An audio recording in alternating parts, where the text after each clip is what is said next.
I come from a small beach town in eastern North Carolina.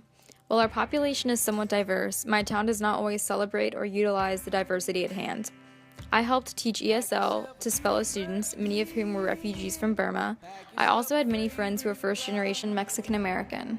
I learned a lot from these amazing people, but knew I wanted more. With this in mind, I wanted to go somewhere that I could experience the globalness that I was craving, so I applied to NC State.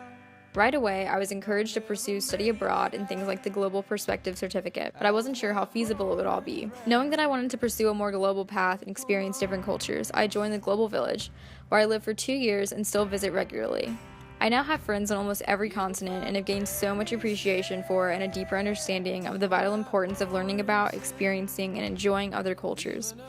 Whether it's the warmness of the Spaniards or the relaxed attitude of the Australians, I have learned so much about life in other countries and now have a desire to visit so many places that I didn't previously know I wanted to see. During my time in Global Village and its state, I have been able to participate in and plan countless cultural events. I've had the privilege of helping lead international orientations and show many soon-to-be friends what life is like here in America. I've also witnessed the misled perceptions that some Americans have against many of my new friends based solely on their appearance. This really opened my eyes to how closed off and self-interested some Americans can be. These experiences have been very applicable academically with my major being film. American films are shown all over the world, and many other mainstream cinemas are modeled after ours. However, through my time abroad and pursuing the Global Perspective Certificate, I have been exposed to a multitude of amazing national and alternative cinemas.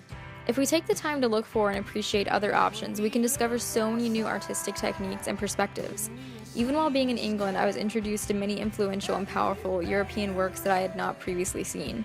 I was able to visit film studios and see how movies are made and thought of outside of America. Not long ago, I was able to see the documentary Zatari Jin, which showed the lives of children in a Syrian refugee camp. I wish more films like this were shown here so that we could better appreciate what others are currently going through. When deciding where to study abroad, I wanted to go somewhere atypical, but I had always wanted to see England, so I ended up choosing the University of Surrey, which is in a small town about 30 minutes south of London. This was the best experience of my life.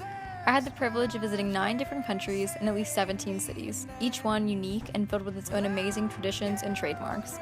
The Easter markets in Prague, the thrift shops in Paris, the flower festival in Belgium, not to mention the history.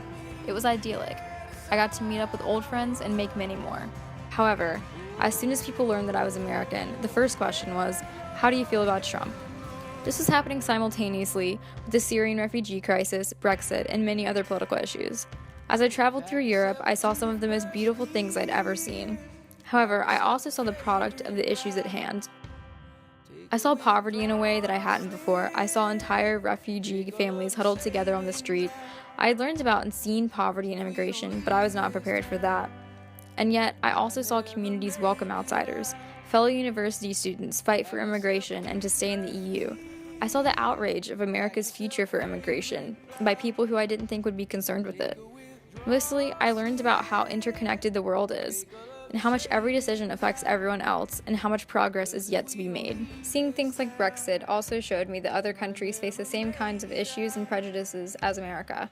Something I've definitely taken away from my experience is that I have an obligation and desire to forever continue learning about and being open towards new peoples and cultures. While many of my preconceived ideas were met, the cloudy skies in England, the beauty and diversity of Europe, how terrible it is to ride a 16-hour bus, I also found some to be untrue. The food in England really isn't that bad. Sometimes it can be sunny in England, and traveling alone can be really fun. I now have such a bigger place in my heart for refugees, immigrants, and anyone who isn't sure where to call home. Without having pursued this program or study abroad, I'm not sure that I would even be aware of these happenings. I wish everyone could study abroad, or at least take the time to internationalize their daily lives more. Whether it be going to more cultural events, expanding your class selection, or simply trying to befriend some people with different cultural values than your own. This is vital because you only stand to benefit from it. Learning about someone else's values and being able to share yours is so special and eye-opening. Also, through these experiences, I've realized that I want to pursue a career with a positive impact. So after graduation, I'm moving to Mississippi to teach art with Teach for America, and I hope to travel extensively afterwards.